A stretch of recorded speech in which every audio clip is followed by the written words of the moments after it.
নমস্কার, আমি মিঠু। শুরু করছি নজরে রাজ্য। 21শে জুলাই দড়ি টানাটানি অব্যাহত। আগেই কালীঘাট তৃণমূল ও ঋতব্রত বন্দ্যোপাধ্যায়ের আসল তৃণমূলের আবেদন খারিজ করে দিয়েছে কলকাতা পুলিশ। জানানো হয়েছে ধর্মতলায় 21শে জুলাইয়ের আয়োজন করা যাবে না। বিকল্প জায়গার কথা জানাতে রাজ্য পুলিশের ডিজি সিদ্ধিনাথ গুপ্তার সঙ্গে দেখা করেছিলেন ঋতব্রত পন্থীরা। গান্ধী মূর্তির পাদদেশে সভা করার অনুমতি চান তারা। এই আবহে এবার 21শে জুলাই নিয়ে কলকাতা হাইকোর্টের দ্বারস্থ হল কালীঘাট তৃণমূল।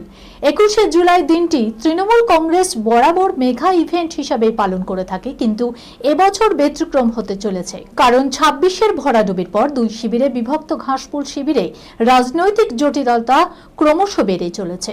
দলের প্রতীক তহবিল নিয়ে চলছে টানাপোড়েন। ঘূর্ণাবর্ত ও সক্রিয় মৌসুমী অক্ষরেখা জোড়া ফলায় মাঝারি থেকে ভারী বৃষ্টিতে ভিজছে বাংলা।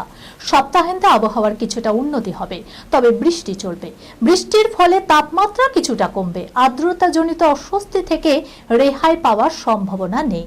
আলিপুর আবহাওয়া দপ্তর পূর্বাভাস অনুযায়ী অসমে জোড়া ঘূর্ণাবর্ত, বাংলাদেশেও ঘূর্ণাবর্ত। মৌসুমী অক্ষরেখা সক্রিয় গাঙ্গেয় পশ্চিমবঙ্গে।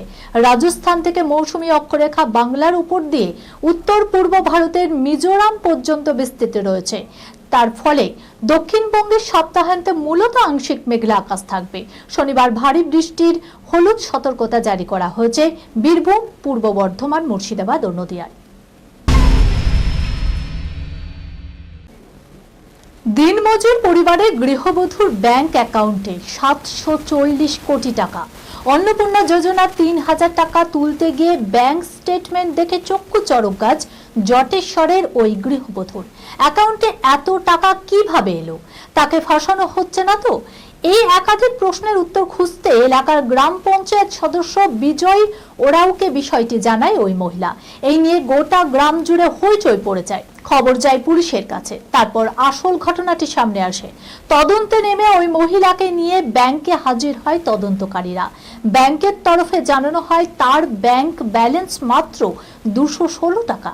কাস্টমার সার্ভিস পয়েন্টে রসিদে যে টাকার অঙ্ক দেখিয়েছিল সেটি আসলে 10 সংখ্যার একটি ফোন নাম্বার। ওই 10 সংখ্যার ফোন নাম্বারে ফোন করে পুলিশ জানতে পারে এটি কেরালা রাজ্যের একটি টেলিফোন নাম্বার।